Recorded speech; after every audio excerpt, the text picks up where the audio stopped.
Welcome back. Today we're going to be sharing 2 Legend League bases with you guys, starting off with this base here. Now these bases are going to be great for either Legend League or for your weekly ranked mode tournaments, whichever one you happen to be in. And this base here is going to be an incredibly toxic one with a lot of walls around the town hall. We got the invis in the core, and then another invis off to the left as well. Revenge Tower and Long Shot both also in the core. Should give the Revenge Tower quite a bit of time to charge up as the buildings do go down. But let's jump into a couple of attacks and see how the base holds up. And here we go with the first attack of this video. This is going to be a fireball into meteor golems. And as he sets up for his fireball here, I want to remind you guys that if you're looking for even more ranked or Legend League bases, we have some great bases in our Legend League pass over at WBB. It's very affordable, very cheap, one of the cheapest in the base building community, and you can find that either in our Discord or on our Patreon, both linked below. But let's see how he does here with this fireball. He's going for the core. There is the corner rather. There's the ice block. There's the invis. The invis, he's being very slow with it. The ice block wears off. And the fireball, it does go up to the top. I think he's trying to go for the ricochet cannon, but that works too because that does set the funnel. Drops an invis for the warden. And then here we go. We got the meteor golems all stacked up right here. And they're going to start making their way into the base. Now, the nice thing about if he had gotten the fireball into the middle is he would have triggered the invis. Also notice that air defense has been targeting his healers. He's down to 2 left. The air defense does finally go down, but he lost a couple of healers there, so there goes a lot of healing for these meteor golems. We got a log launcher from the bottom, which is a great choice here. It's going to be able to trigger and maybe even take out one of these invis towers. So the invis towers both get triggered, and we'll see if that top one, which is directly in line with the log launcher, does go down. Got the king on the right side of the base trying to set that funnel on the outside edge with the snakes, and I'm sure he's got the spiky ball, which he's probably going to pop here shortly. Try to make sure that funnel is set up because he wants to get these troops into the core, and he wants to get that town hall down. Meteor golems are still going. It's not looking too bad so far. Rocket spear from the Royal Champion on the right side of the base. All right, the Revenge Tower is popping off though, and man, it does so much damage. The meteor golems that were in the core are gone. Looks like he had Root Riders out of the log launcher as well, and they also went down very quickly. There's a freeze for the Revenge Tower and the Multi-Inferno Tower. Actually, might have even been an Ice Golem, I'm not sure. He's got an invis on the top side of the base. He still has an Overgrowth. I'm not sure why he waited so long to drop the Overgrowth because everything's already dead. He could have potentially kept some troops alive earlier on, but we're going to speed this up because he also has a baby dragon. There's the Overgrowth. There's the Inferno Dragon. It goes down quickly, and that's a big defense. Let's move on to the next one. All right, and for attack number 2, we're going to be starting off with the Warden on the bottom corner this time, and on the left corner, we do have the Royal Champion coming in with the Rocket Spear. She does get the Gear Tower down immediately, which is a very big pickup. That Gear Tower does a ton of damage. Got a Furnace up there. It's going to get taken down by the Rocket Balloon. And it looks like, oh, his Warden got forced on the bottom side of the base. The Warden took too much damage, and he no longer has a Warden ability, so he was not even going for a Fireball. He just has the Rage and the Eternal Tome. And yeah, so no Warden ability is going to make things rather difficult here. But here we go with the Super Yetis, as it is going to be a Super Yeti smash. Again, great choice with the log launcher, but we'll see if it has a better outcome this time. However, look at the damage he puts the log launcher straight into, and boom, the log launcher is gone. Oh, he didn't account for the bomb hive, the super wizard tower, the defensive CC troops, all that damage, and goodbye siege machine. He got one spell tower. Yeah, that was the word I was looking for. He got one spell tower, but it didn't even trigger the one in the core, so that's going to make things rather annoying, especially as these Yetis kind of split up.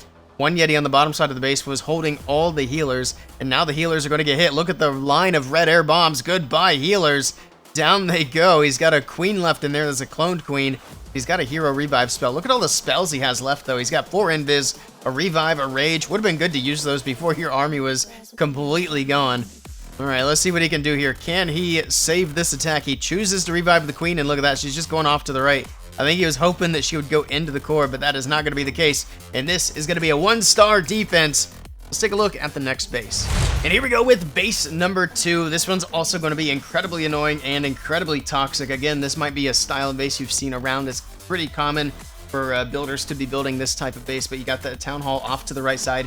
And if you were to try to attack straight into the town hall with pretty much any army, you're going to have a really bad time. There's just so much over here between traps, defenses. You got the poison spell towers there to slow things down, and just all kinds of traps, all the air traps, all the ground traps, the long shot, the CC troops, the heroes. It's too much. And then the Revenge Tower there lurking behind the walls. Nice little island for it so that it can avoid getting targeted early on. or at least try to.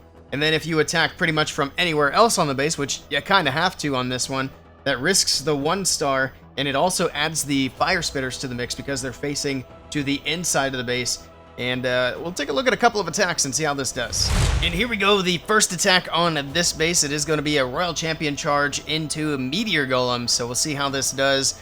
The RC gets the air defense. She's moving her way into that right corner over there towards the ricochet cannon. She steps out of the invis. He drops another one, trying to make sure she's not taking any damage because there is a lot of damage over here between the ricochet cannon and the 2 X-bows. So she'll get the cannon, get the Tesla. Another Tesla does pop up. Couple more Teslas over here, so she's going to be working her way through those. Down goes the X-bow, down go the Teslas, another one even further in. Can she get the other X-bow? I'm not sure if she'll go that way or not. I think she will after the bomb tower, and there she goes back to the other X-bow from the bomb tower, so she'll get that X-bow taken care of.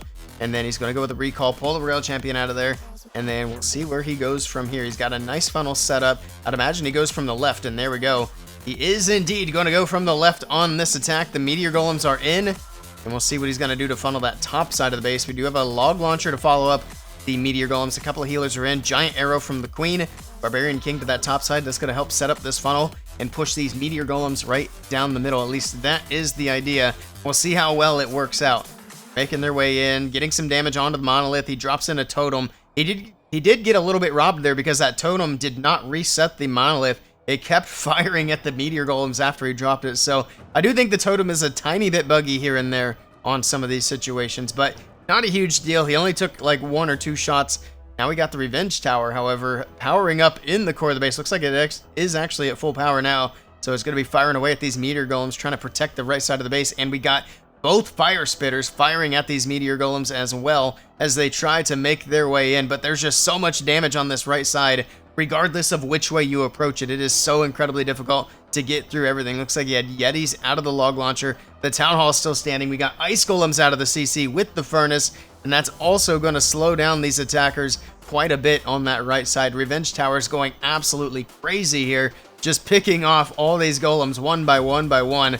We still have the long shot, the ice golems, everything else, and the army is gone. Let's take a look at one more replay. And here we go with the last replay of the video. It is going to be a Royal Champion charge on the left side into Mass Dragon Rider Mass Totem, which has actually been a pretty effective army here lately. So we'll see how it does. He actually did have a, what's it called? The Seeking Shield on the RC instead of the Electro Boots, which is quite an interesting choice. If he doesn't have the Electro Boots, hopefully he can use this new event to get those collected, but good luck to him. We got the Giant Arrow from the bottom side of the base with the Siege Barracks, and here we go, full send the Dragon Riders from the left side. We'll see if he got enough of a funnel with that Royal Champion as the Dragon Riders make their way in. We got the Ward in there, we got the Prince coming in, but obviously that Prince doesn't target defenses, so he's gonna kind of just go do his own thing. Probably would be better off to put the Prince somewhere else so that he can use his ability in a spot that's going to be valuable and protect the Dragon Riders. Like, for example, put that Prince off to the side on the right side over there and then fire off that ability through the middle. I think that would have been better, but in any case, I'm not going to keep backseat attacking. We got the Tornado Trap spinning the Dragon Riders around. He did lose quite a few to the top side of the base, and the Gear Tower is going to be working on taking those down. And there's like 4 or 5 there when they went up, and they are not even going to get through the Gear Tower. They all get taken down. He still has quite a few on the right side, trying to push their way through. Long shots popping off, finally gets rid of the Revenge Tower. But again, that Revenge Tower did quite a bit of work before it eventually went down. A couple of Inferno Dragons from the right side, Seeking Air Mine immediately takes one down. Everything's still trying to push on the right side. Super Minions moving in, but they get distracted by the best air defense in the game. The Barbarian King holding up those Super Minions, and they are not going to be able to get the Town Hall down. It comes down to the Prince. We'll speed things up, but the Prince is not going to be able to get it done, and it's going to be another big defense. Check out the WBB socials on screen. Thank you guys for watching, and we'll catch you all next time.